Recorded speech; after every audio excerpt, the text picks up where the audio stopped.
به نام خدا. حل سوال 117. خب این سوال یکم مشابه سوالای قبلی که حل کردیم، فقط با این تفاوت که قبلا ما سطحی که داشتیم و سطح B، نقطه B داشت یا اون سر B داشت روش میلغزید، یک سطح مسطح بود. این دفعه یک منحنیه. صورت سوال بهمون میگه که این میلهه به نحوی حرکت میکنه که آ و بی همواره در تماس با سطح خواهند بود و گفته اگه تو این لحظه نشون داده شده سرعت نقطه A برابر نیم فوت بر ثانیه به سمت راست باشه، بیاید و سرعت نقطه B رو محاسبه کنید. تو این لحظه فاصله نقطه A، فاصله افقی نقطه A تا مرکز دایره هم برابر 6 فوته. طول میله AB یا میله R هم یه مقدار ثابت و برابر 10 فوته. بریم سراغ حل سوال.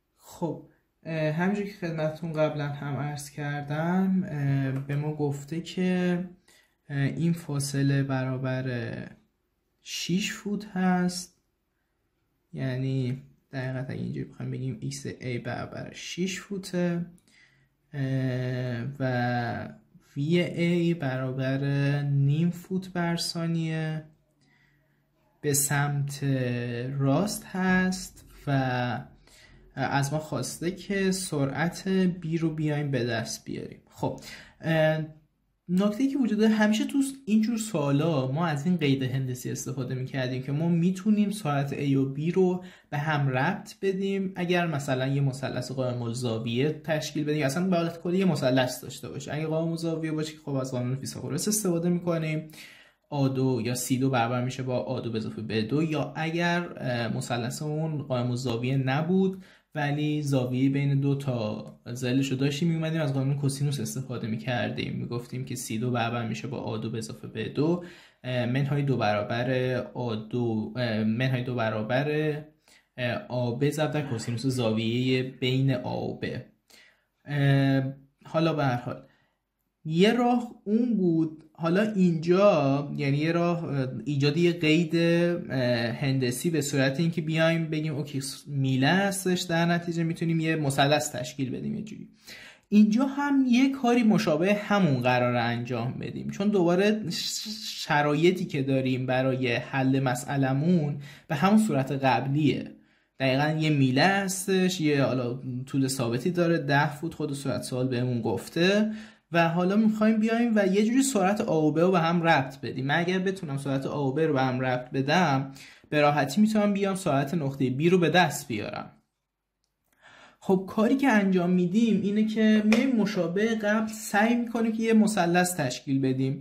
برای اینکه بخوایم یه مثلث اینجا داشته باشیم، حالا مثلث قائم الزاویه، نیاز داریم که این فاصله رو در حال من پررنگ بکشمش، نیاز داریم که این فاصله داشته باشیم، اسمش رو مثلا میذاریم YB، و این فاصله هم داشته باشیم، اسمش رو میذاریم XB. به حالت کلی A هم یک متغیره دیگه، درسته؟ یعنی در حقیقت نقطه A هم داره تغییر میکنه. در نتیجه این فاصله من با اجازهتون اسمش رو میذارم XA. درست؟ حالا قیدی که بخوایم بنویسیم به چه صورت میشه؟ میتونیم بگیم هستش 10 به توان 2 برابر میشه با XA به اضافه XB به توان 2 به اضافه YB به توان 2. اما مشکل اینجاه که ما تعداد مجهولاتمون زیاده، XB و YB مون رو نداریم. حالا XA مون داریم ولی خب XB و YB مون نداریم، درسته؟ بنابراین نمیتونیم عملا این معادله رو حل کنیم. ولی اگر بتونیم یه جوری X و Y رو، X و Y نقطه B رو در حقیقت به هم مربوط کنیم، مشکل اون حل دیگه. عملا دیگه تنها یه متغیر خواهیم داشت. اتفاقی که میفته اینه، میگیم که ما میدونیم که این فاصله‌ای که این به اصطلاح دایره‌ای که نقطه B داره توش حرکت میکنه شاهش برابر 5 فوته. در نتیجه من میتونم تو هر لحظه نقطه B رو با یه R تا حالت قطبی میخوام بررسیش کنم، با یه R بررسی کنم و همچنین زاویه این R، زاویه این بردار R با حالا زیر افق. یعنی میتونم بگم که در حقیقت اتفاقی که میفته اینه، میتونم بگم که ایکس بی هست آر کوسینوس تتا، درسته؟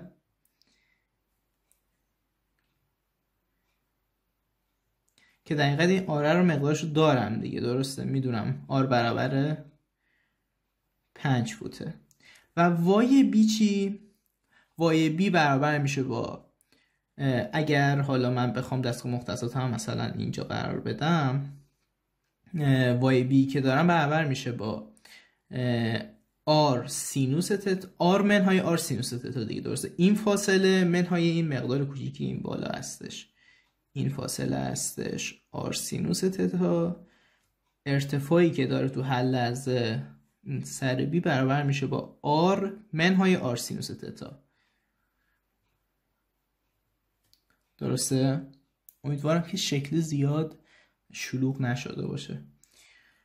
و الان دیگه تنها یه مجهول دارم، تنها مجهولی که وجود داره تتاه، درسته؟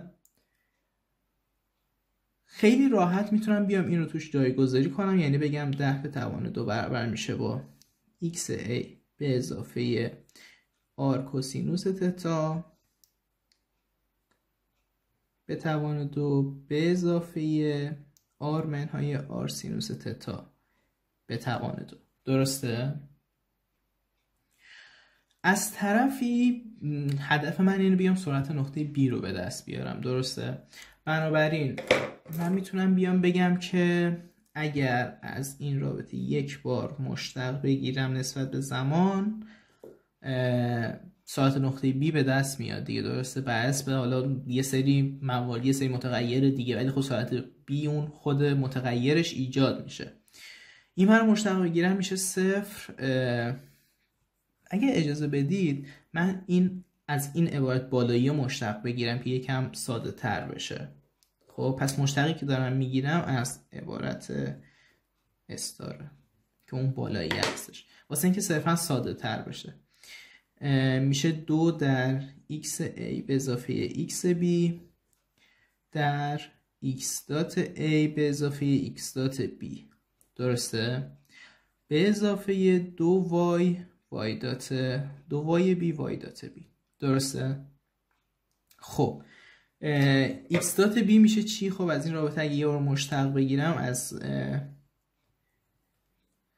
2 ستاره یه بار مشتق بگیرم نسبت به زمان، x دات b برابر میشه با منفی r تتا دات سینوس تتا و وای دات بی هم برابر میشه با این آره که یه مقدار ثابتیه، میشه منفی آر تتا دات کوسینوس تتا، درسته؟ خب برای اینکه بخوام این به اصطلاح معادله رو حل کنم، به xb xa x دات a نیاز دارم و y دات b در حقیقت، درست که خب گفتم x دات a و y دات b یه متغیرم، به چیزایی که نیاز داریم یه دونه تتا، درسته؟ دیگه چی؟ اگر xa رو داشته باشیم و x دات a معادلمون حل دیگه عملا. خب برای اینکه بیایم تتا رو به دست بیاریم میتونیم از این معادله استفاده کنیم، یعنی شما میتونید بنویسید اسمش بذاریم معادله 1 مثلا، معادله 1 رو میتونید به این صورت بنویسید دیگه، 10 به توان 2 برابر میشه تو اون لحظه‌ای که xa برابر 6 فوته بنویسید 6 به اضافه آرم یه مقدار ثابتیه 5 کوسینوس تتا به توان 2 به اضافه 5 منهای 5 سینوس تتا کلش به توان 2، درسته؟ خب این معادله میتونه به من تتا رو بده. حالا اینکه چجوری تتا رو به دست بیاریم، خب کار ریاضیاتیه، کار سنگینی هم نیست، ولی خب عملا کار ریاضیاتیه، من کاری باش ندارم، انجامش نمیدم، ولی خب کلیتش رو بهتون میگم. کاری که انجام میدید اینه که این عبارت رو به توان 2 میرسونید، توش سینوس تتا دارید و سینوس 2 تتا، درسته؟ این یکی عبارت هم به توان 2 میرسونید، توش کوسینوس تتا خواهید داشت و کوسینوس 2 تتا. کوسینوس 2 تتا رو بنویسید 1 منهای سینوس 2 و کوسینوس تتا رو بنویسید رادیکال 1 منهای سینوس 2 تتا. اینجوری. اگر این دوتا عبارت رو هم جایگذاری کنید توی عبارتی که وقتی به توان میرسونید، تنها متغیری که این وسط میمونه سینوس تتا هستش. در حقیقت شما میتونید یه معادله درجه 2 بر حسب سینوس تتا تشکیل بدید. حالا میتونید سینوس تتا رو یه متغیر در نظر بگیرید و باش مثل یه معادله درجه 2 عادی رفتار کنید، بیایید دلتا واسش حساب کنید، ریشه ها رو به دست بیارید.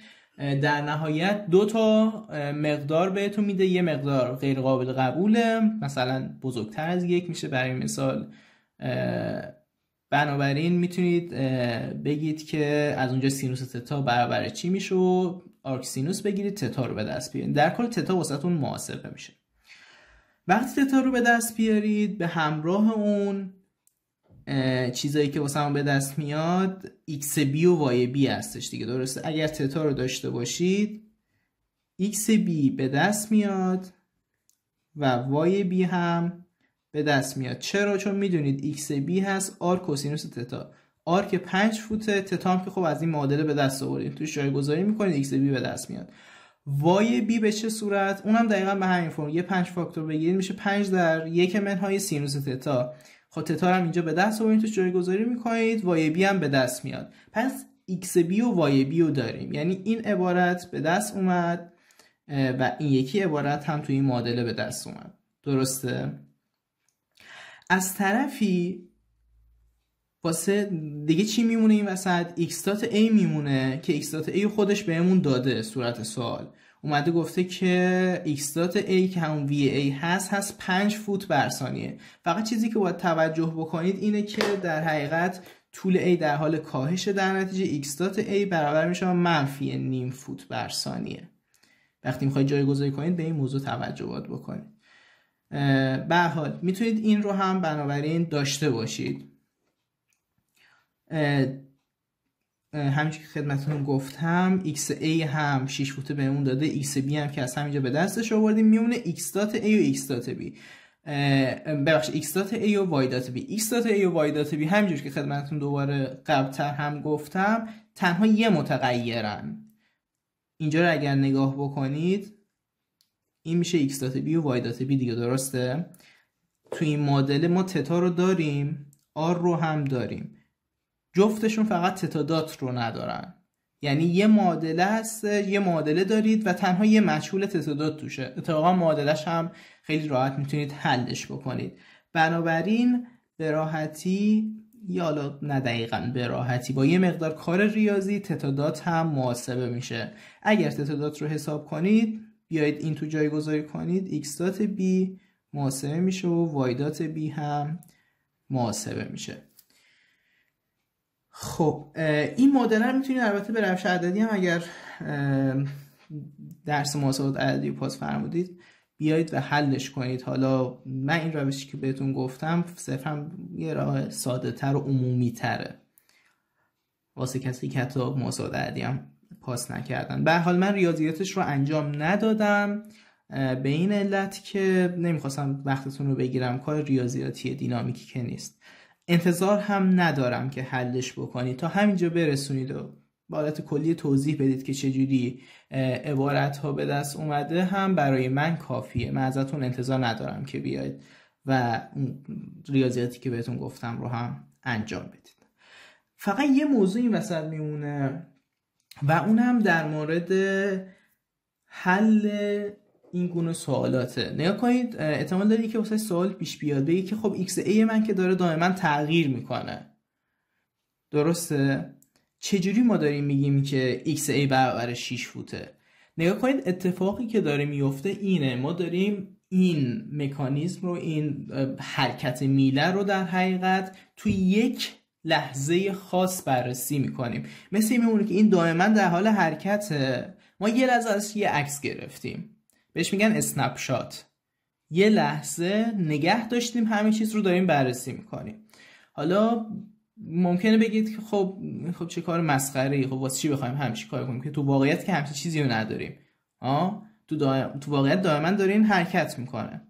اما موضوع اینجا جلوتر توی درسی به اسم دینامیک ماشین بهتون یاد میدن که چجوری این سیستم رو برای تمامی حالات بررسی کنید و اونجا هم برای اینکه بخواید بیاید سیستم رو بررسی کنید برای تمامی حالات، اتفاقی که میفته اینه که دقیقاً همه این معادلات رو مینویسید، فقط فرقش اینه یه چیزی رو به عنوان ورودی متغیر میگیره. مثلا XA رو متغیر در نظر میگیرین، یعنی مثلا به XA من چه میدونم 100 تا مقدار میدید، از 6 فوت تا 0 رو به 100 قسمت تقسیم میکنید و میایید بهش به این معادله میدید و میدید در افزار مطلب حلش میکنه.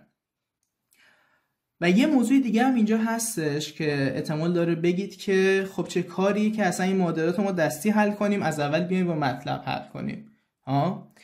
حتی همین حالت خاص رو نکنید. نکته‌ای که وجود داره اینه، شما حتی اگر بخواید بیاید، من به خدمتتون گفتم که برای اینکه کل سیستم رو بررسی کنید میایید از عناصر مطلب استفاده میکنید، درسته؟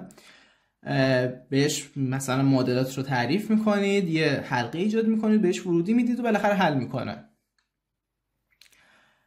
تو اون حالت هم، یعنی حتی زمانی که شما میخواید بیاید و کل سیستم رو حتی با نرم افزار تحلیل بکنید، باید بیاین و برای یک لحظه خاص سیستم رو دستی دقیقاً به همین صورت حل بکنید.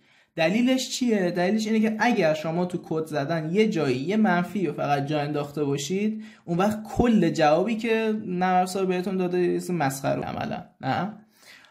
بنابراین اتفاقی که میفته اینه حتی توی اون حالت هم شما باید بیاد یک بار دستی داشته باشید. پس این کل این کاری که داریم انجام میدیم کار بیخودی نیست عملا. فقط می‌خواستم اینو بهتون بگم که در هر صورت حتی برای سیستم‌های دینامیکی خیلی گنده هم باید بیاد یک بار حل دستی داشته باشید. خسته نباشید. فعلا خدا نگهدار.